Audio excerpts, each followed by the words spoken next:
അകാലനര 15-20 വയസ്സുള്ള കുട്ടികൾക്ക് പോലും നരച്ച മുടി വരിക. അതൊന്നും രണ്ടുമല്ല, തല നിറച്ച് വളരെ എവിഡൻ്റ് ആയിട്ട് കാണുന്ന രീതിയിൽ നരയ്ക്കുക. എന്തൊരു ബുദ്ധിമുട്ടുണ്ടാകുന്ന ഒരു സംഭവമാണല്ലേ. ഈ അകാലനരയെ ഒന്ന് തരണം ചെയ്യാൻ വീട്ടിൽ തന്നെ ചെയ്യാവുന്ന ഒരു ഹോം റെമഡിയാണ് ഇന്ന് പരിചയപ്പെടുന്നത്.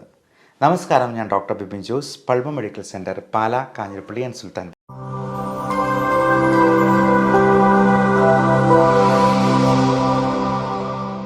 ഈ അകാലനരയ്ക്ക് പല കാരണങ്ങളുണ്ടാകും. അതെല്ലാം ആദ്യമേ നമ്മൾ റൂൾ ഔട്ട് ചെയ്യേണ്ടതുണ്ട്. തൈറോയിഡിൻ്റെ പ്രശ്നങ്ങളോ മറ്റ് വൈറ്റമിൻ ഡെഫിഷ്യൻസീസോ, vitamin D3, vitamin B12, B കോംപ്ലക്സിലുള്ള ഏറ്റവും പ്രധാനം B7 അല്ലെങ്കിൽ ബയോട്ടിൻ കണ്ടൻ്റുള്ള വൈറ്റമിൻസ് നമ്മൾ ചിലപ്പോൾ സപ്ലിമെൻറ്റ് ചെയ്യേണ്ടതായിട്ട് വരും. അപ്പോൾ B7 എന്ന് പറയുന്ന ബയോട്ടിൻ കണ്ടൻ്റുള്ള ഗുളികകൾ കഴിക്കുമ്പോൾ മലത്തിൽ പോലും ആ കറുപ്പ് നിറം കാണാം. അതുകൊണ്ട് ആരും പേടിക്കേണ്ട. അപ്പോൾ ബയോട്ടിൻ കണ്ടൻ്റ് ഉള്ളത് കൊണ്ടാണ് ഈ മലം കറുത്ത് പോകുന്നുള്ളത് നമുക്ക് മനസ്സിലാക്കാം. അല്ലാതെ മരുന്നിൻ്റെ പേരിൽ ബയോട്ടിൻ ഉണ്ട് എന്നുണ്ട് കരുതിയെന്നാലും മലത്തിൽ ആ കറുപ്പ് നിറം വരുന്നില്ലെങ്കിൽ ആവശ്യത്തിന് ബയോട്ടിൻ ഇല്ല എന്ന് തന്നെ നമ്മൾ മനസ്സിലാക്കിക്കൊള്ളൂ. ഒന്നെങ്കിൽ ഇത് ചിലപ്പോൾ ചാത്ത മരുന്നുകളായിരിക്കാം, ആവശ്യത്തിന് ക്വാളിറ്റി ഇല്ല എന്ന് നമുക്ക് മനസ്സിലാക്കാം.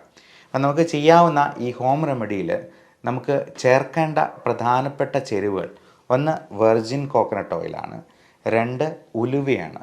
അപ്പോൾ ഈ ഉലുവയിൽ പലതരത്തിലുള്ള സപ്ലിമെൻറ്റ്സ്, നിക്കോട്ടിനിക് ആസിഡ് പോലുള്ള നിയാസിൻ അല്ലെങ്കിൽ നിക്കോട്ടിനിക് ആസിഡ്, ഇതെല്ലാം ബി കോംപ്ലക്സ് വൈറ്റമിൻസിൽ പെടുന്നതാണ്.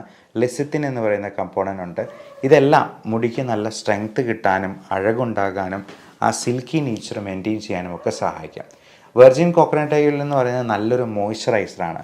പലപ്പോഴും നമ്മുടെ സ്കാൽപ്പിലെ ഈ ഡ്രൈനെസ് ആണ് ഈ പറയുന്ന ഒരു താരൻ പോലുള്ള പ്രശ്നങ്ങളുണ്ടാകാനും മുടി കൊഴിച്ചിലുണ്ടാകാനായിട്ടും ഈ അകാലനര ഉണ്ടാകാനും ഒക്കെ കാരണമാക്കുന്നത്.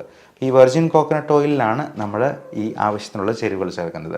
അതിലാദ്യമേ ഉലുവയാണ്. അത് നന്നായിട്ട് പൊടിച്ചതിന് ശേഷം വെർജിൻ കോക്കനട്ടിലൊരു ചെരുവത്തിലെടുക്കുക, അതിലേക്ക് ആഡ് ചെയ്തിട്ട് അത് ചൂടാക്കി നല്ലപോലെ ഇളക്കുക. രണ്ടാമത്തെ പ്രധാനപ്പെട്ട ചേരുവ കരിഞ്ജീരകമാണ്. കരിഞ്ജീരകത്തിൻ്റെ പൊടി, അത് പൊടിച്ചിട്ട് ഇതിൻ്റെ ഉള്ളിൽ തന്നെ ഈ ചേരുവയൊക്കെ ഉള്ളിൽ ചേർത്ത് വീണ്ടും നന്നായിട്ട് ഇളക്കുക.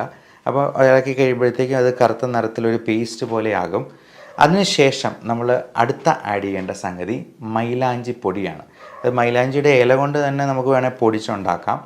അല്ല എന്നുണ്ടെങ്കിൽ മൈലാഞ്ചി പൊടിയായിട്ട്, മെഹന്തി പൊടിയായിട്ട് നമുക്ക് വേണമെങ്കിൽ വിപണിയിൽ നിന്ന് വാങ്ങിക്കാവുന്നതാണ്. ഇതെല്ലാം 1-2 ടീസ്പൂൺ നമുക്ക് ആവശ്യത്തിനുള്ള, ഇപ്പം ടീസ്പൂണിൻ്റെ വലിപ്പം പറയുമ്പോഴത്തേക്കും നമ്മൾ കൂടുതലായിട്ട് വേണമെന്നുണ്ടെങ്കിൽ വെർജിൻ കോക്കനട്ട് ഓയിലും അതിനനുസരിച്ച് തന്നെ എടുക്കുക. 1-2 ടീസ്പൂൺ വീതം ഈ ചേരുവകളും കൂടി ചേർക്കുക. എന്നിട്ട് നന്നായി ഇളക്കി അതൊരു പേസ്റ്റ് പരുവത്തിലാകും. അപ്പം അതിന് ശേഷം ആ ചട്ടി ഒന്ന് മൂടി വയ്ക്കണം. ഒരു രാത്രി മുഴുവൻ അങ്ങനെ മൂടി വയ്ക്കണം. അപ്പോൾ അങ്ങനെ ഒരു രാത്രി കഴിഞ്ഞിട്ട് പിറ്റേ ദിവസം രാവിലെ നമുക്ക് ഇതെടുത്തിട്ട് നല്ലപോലെ അരിച്ച് ഒരു കിഴി കെട്ടി നല്ലപോലെ പിഴിഞ്ഞങ്ങ് എടുക്കുക. ഒരു കുപ്പിയിൽ ശേഖരിക്കുക. എല്ലാ ദിവസവും കുളിക്കുന്നതിന് 1/2 മണിക്കൂർ മുമ്പ് തന്നെ നമ്മൾ മുടിയിൽ ഇത് പുരട്ടി വയ്ക്കുക. എന്നിട്ട് 1/2 മണിക്കൂർ കഴിയുമ്പോൾ നമുക്ക് കുളിക്കാവുന്നതാണ്. ഒരു 15 ദിവസത്തേക്ക് ഇത് ചെയ്ത് നോക്കുക. അപ്പോൾ ഒരു 15 ദിവസത്തിന് ശേഷം എങ്ങനെയുണ്ട് റിസൾട്ട് എന്നുള്ളത് നിങ്ങൾ ഈ വീഡിയോയുടെ അടിയിൽ തന്നെ കമൻ്റായിട്ട് രേഖപ്പെടുത്തുക. ഇനി ഇതുകൊണ്ടൊന്നും അത് ശരിയായില്ല എന്നുണ്ടെങ്കിൽ നിങ്ങൾ ഡോക്ടറെ സമീപിക്കാനായിട്ട് മടി കാണിക്കരുത്. എന്തെങ്കിലും വൈറ്റമിൻ ഡെഫിഷ്യൻസിയോ മറ്റ് അണ്ടർലൈയിങ് കണ്ടീഷൻസോ ഹോർമോണൽ ഇംബാലൻസോ ഒക്കെ ഇതിലേക്ക് നയിക്കാൻ സാധ്യതയുണ്ട്. അതുകൊണ്ട് അതിനൊരു വിദഗ്ധ സേവനം നിങ്ങൾ വേഗം തന്നെ തേടേണ്ടത് അത്യാവശ്യമായിരിക്കും. Love and regards, doctor Bipin Jose, പൾമ medical centre, Pala, Kanjirappally and Sultan.